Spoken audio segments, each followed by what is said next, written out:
Salut, bonjour, bienvenue dans cette nouvelle vidéo, ce nouvelle étude de cas. Je suis avec Hugo en Savoie, à Bonjour. Chambéry. Voilà, il me fait le plaisir de témoigner justement sur son parcours, qui il est et comment il a évolué. Un peu comme on l'a fait avec les précédentes études de cas avec Rémi et Roland. Hugo, est-ce que tu peux te présenter rapidement qui tu es, ce que tu fais, quel âge tu as, tes perspectives à venir? Je m'appelle Hugo, j'ai 21 ans, je suis actuellement étudiant, je finis cette année le DU à Dijon de prépa mentale et en ce moment je suis surveillant dans un lycée et je me prépare pour entrer dans les commandos marines. Voilà, Ok, t'as quel âge? j'ai 21 ans. 21 ans? Ouais. Tu l'as dit peut-être. Ouais. Ok, tu te prépares donc commando marine, c'est pour quelle perspective l'année prochaine, c'est pour quand? Alors ça serait mon objectif, ce serait de rentrer d'ici un an aux alentours de septembre-octobre. Septembre-octobre Voilà. 2020. 2020 du coup, ouais.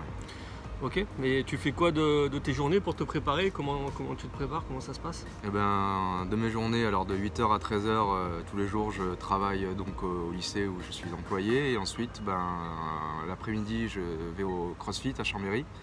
Et le soir, je vais dans une salle d'arts martiaux à la Ravoir qui s'appelle Fit KO. Voilà. Ok, bon, ouais, donc c'est grosse préparation physique, Ouais. athlétique, sportive, mentale. Ok. La totale, ouais, du coup. Ok.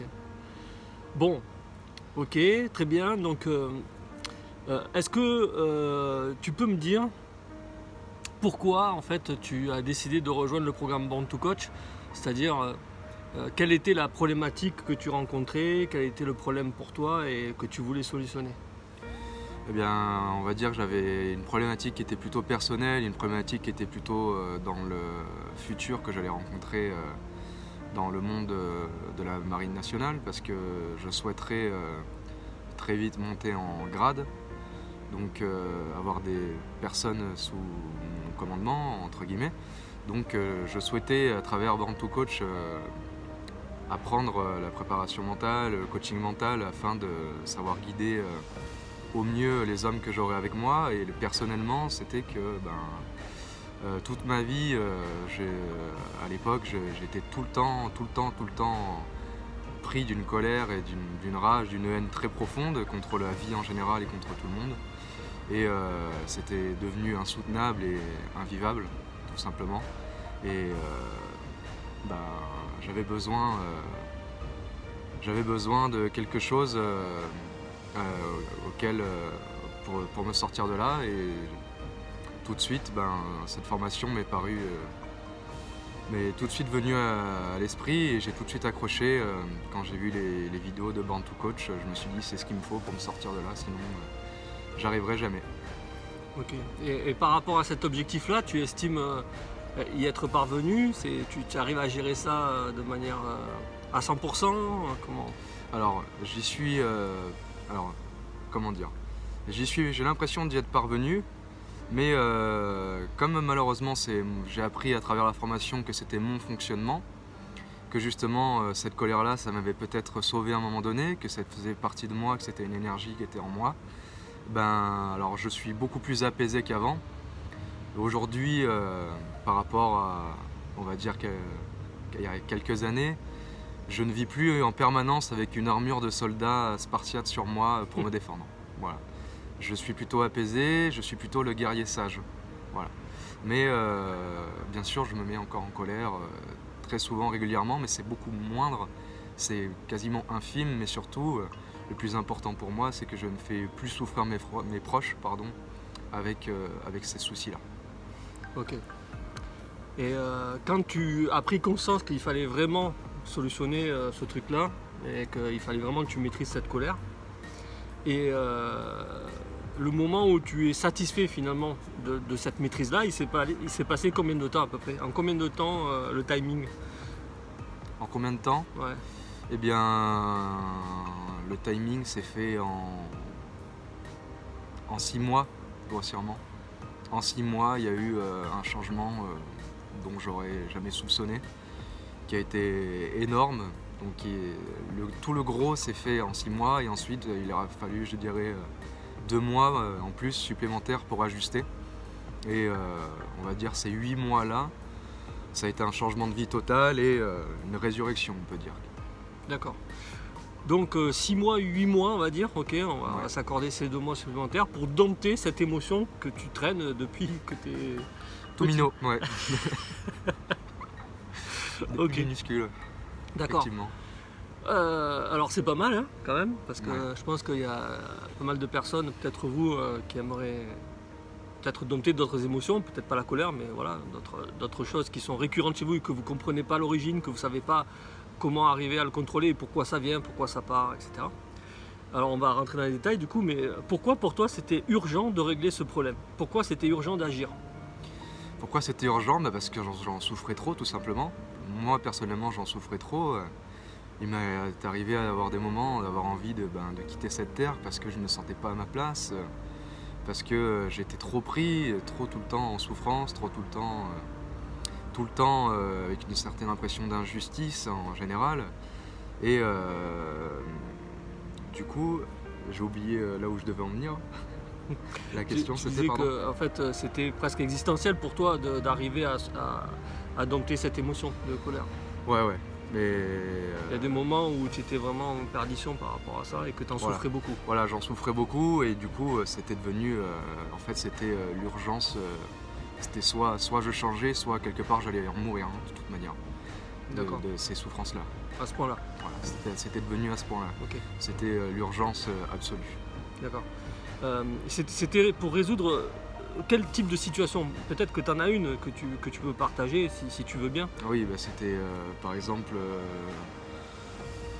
il y avait, ça pouvait être dans le sport, à l'époque où je faisais beaucoup de handball, ça pouvait être avec ma famille simplement, lors de disputes où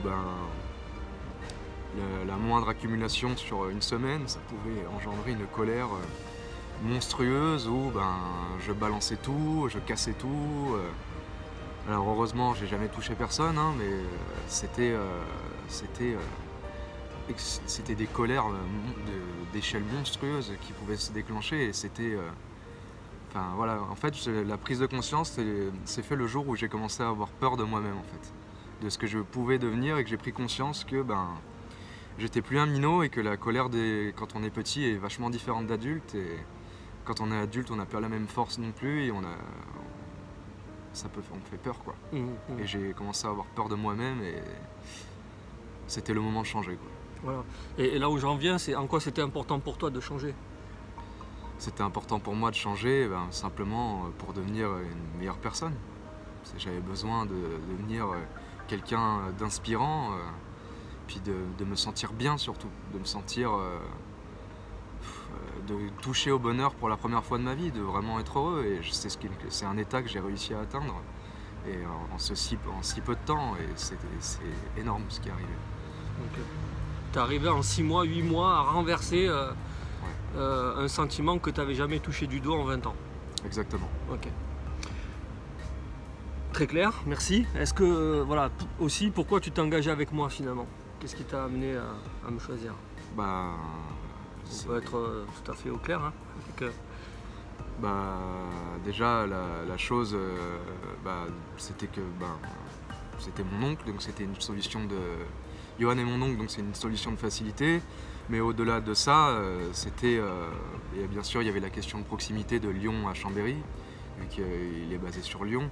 Mais avant tout, c'est que je ne connaissais personne d'autre d'autant qualifié pour m'aider, d'avoir autant de connaissances, d'être autant précis, d'arriver à mettre le doigt juste là où il faut. Je ne connaissais que mon oncle pour être aussi fort. Ou alors quelqu'un que j'ai eu la chance de rencontrer au DU, qui était Richard Ouvrard, mais qui est plus basé vers Gap, il me semble, donc qui est beaucoup plus loin.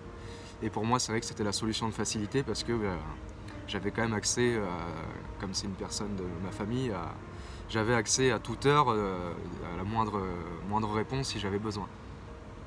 ok. C'est peut-être ce qui a permis aussi que ça soit autant rapide, effectivement. Et justement, cette proximité, ça n'a pas été un frein? Pas du tout, au contraire, j'avais pas forcément d'a priori au début, mais au contraire, c'était dans le même moule que tout le monde, quoi, quelque part. Voilà, il m'a pas fait de cadeaux comme aux autres quand il y avait des choses à dire. Voilà, il y avait des choses qui sont... Quand il avait des choses à me dire qui peut-être me faisaient mal mais qui me permettaient d'avancer, il me les disait, c'était toujours bienveillant. Mais il n'y a jamais eu du plus par rapport à moi que par rapport aux autres au cours de la formation que j'ai pu faire. Ça n'a pas été du tout un frein, au contraire même. Ok. Alors ok pour moi, mais pourquoi cette formation du coup?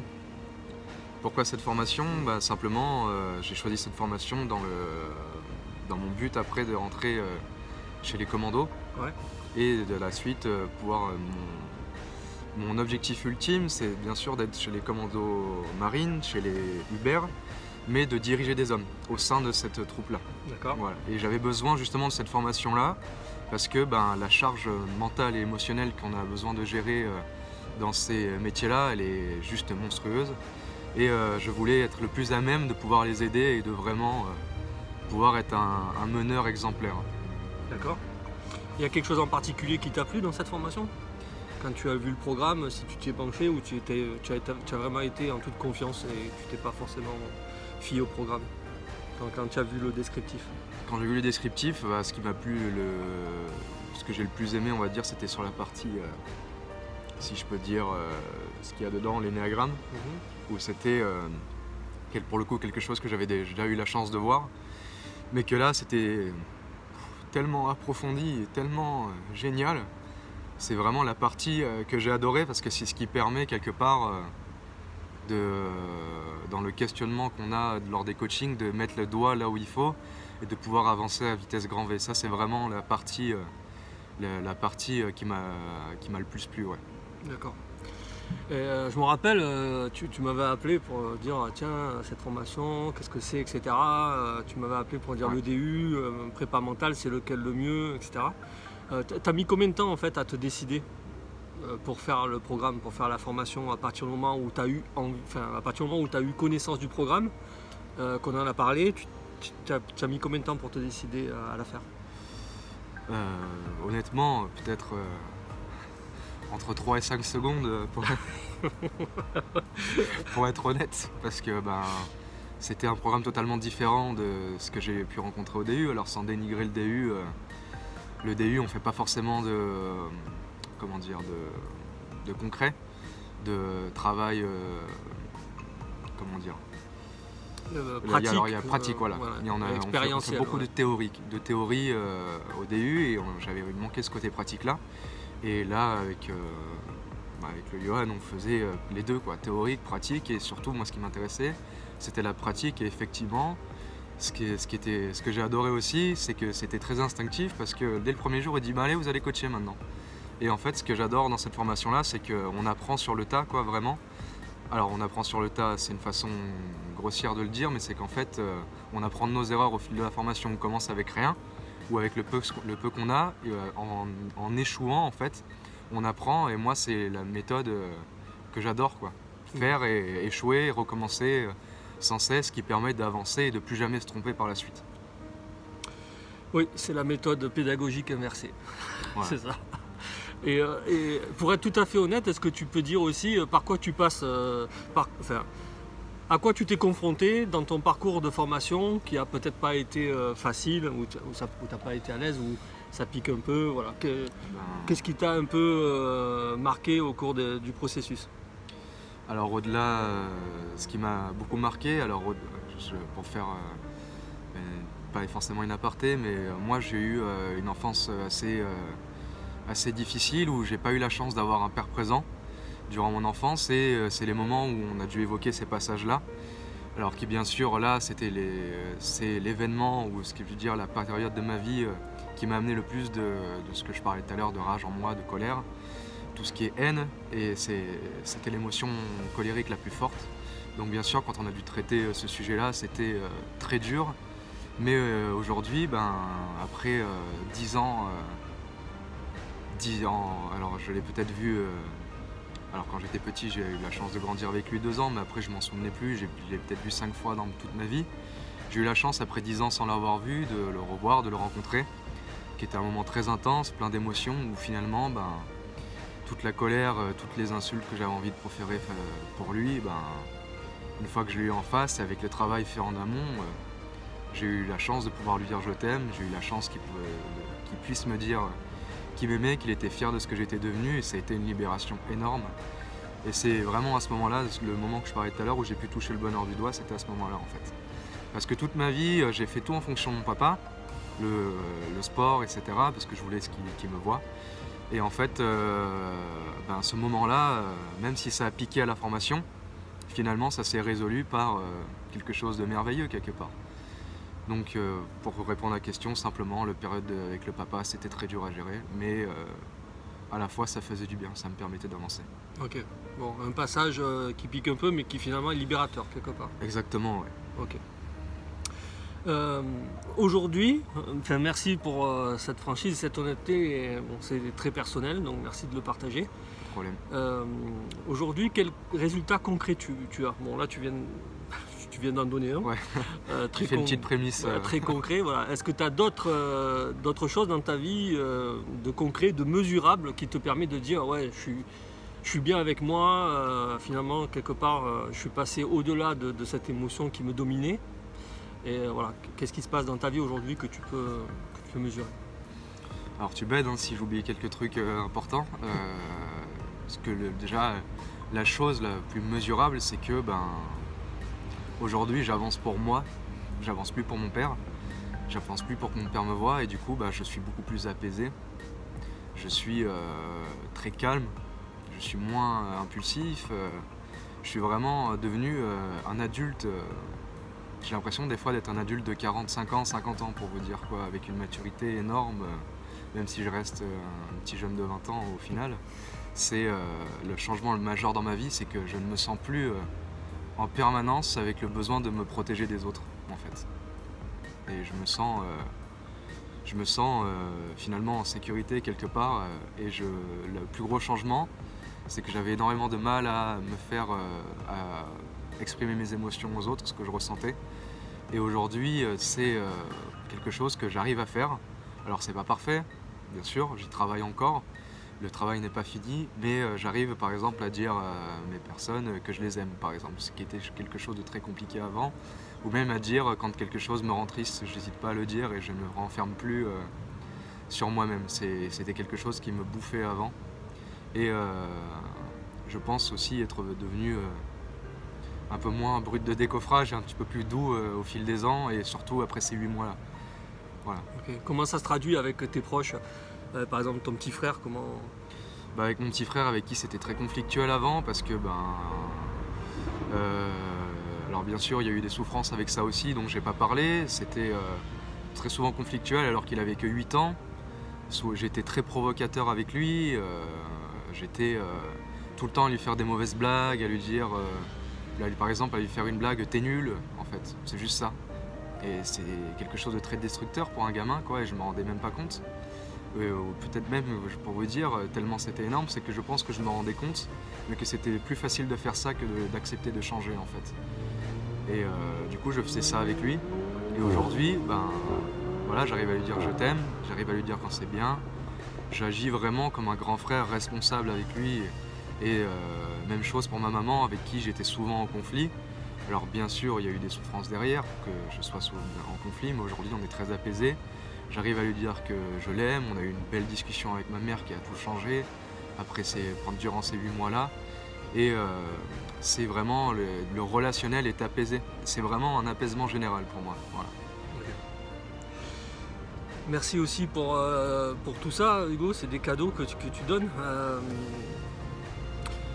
Mais c'est vrai que cette formation, on travaille personnellement parce qu'un coach se doit quand même de s'être un peu nettoyé de tous ces problèmes pour justement pouvoir accompagner à son tour d'autres personnes, hein, et que ça ne fasse pas écho en lui et qu'il ne soit pas orienté justement et qu'il soit le plus neutre possible. Du coup, ça te laisse quoi comme perspective d'avenir, c'est-à-dire ce que tu penses pouvoir capable de faire à l'avenir avec déjà cette qualité d'être que tu as développée, mais aussi ces compétences de coach que tu as acquises?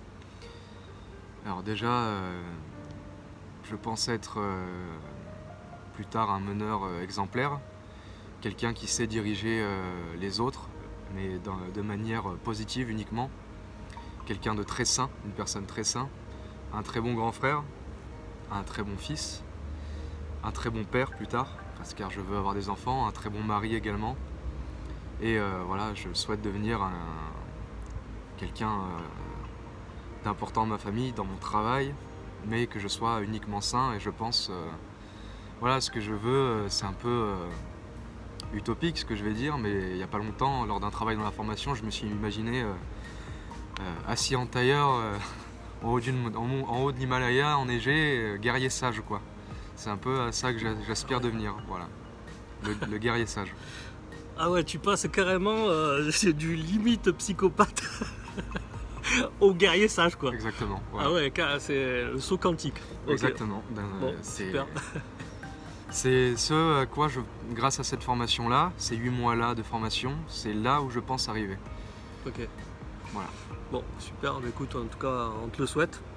Merci. Et bravo pour ce parcours et cette transformation, parce que c'est vrai que il y avait du lourd et tu es passé à travers toutes ces étapes. Et puis, bon, l'évolution, elle a été...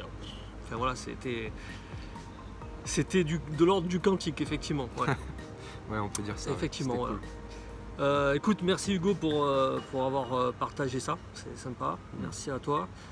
Merci de m'avoir reçu ici. Ça me fait des souvenirs. Pas de problème. Je suis revenu sur mes terres, en fait. J'espère que cette histoire vous a inspiré. Et si c'est le cas, vous avez un bouton sous cette vidéo qui vous permet de prendre un rendez-vous avec un de nos coachs, dont Hugo. Dont moi, n'hésitez pas. Voilà. Donc vous pouvez prendre rendez-vous avec Hugo qui analysera votre situation actuelle, puisque aujourd'hui il vous fait part de son évolution personnelle, mais voilà, c'est un coach accompli aussi. On n'a pas abordé ce point-là, mais peut-être dans une autre vidéo. Donc analyse de votre situation, clarifiez ce que vous voulez vraiment, pour ne pas vous tromper, pour avoir quelque chose de clair pour vous, avoir une orientation, avoir du sens dans votre vie. Et établir peut-être un plan d'action et voir si effectivement il y a moyen de continuer un bout de chemin ensemble. C'est gratuit, c'est offert, il y en a pour 15-20 minutes, on vous encourage à le faire parce que c'est cadeau et qu'il y a des opportunités comme ça dans la vie qu'il faut savoir attraper. Voilà. Merci, je vous dis à très bientôt dans une autre vidéo, dans une autre ville de France, puisque c'est dans le cadre du Tour de France de l'Open Class que je fais ces vidéos. Et je parcours plusieurs villes où j'interviewe des gens que j'ai accompagnés pour qu'ils vous témoignent de ce qu'ils ont vécu dans ce programme. Voilà, à très bientôt, merci Hugo. Merci à toi. Ciao.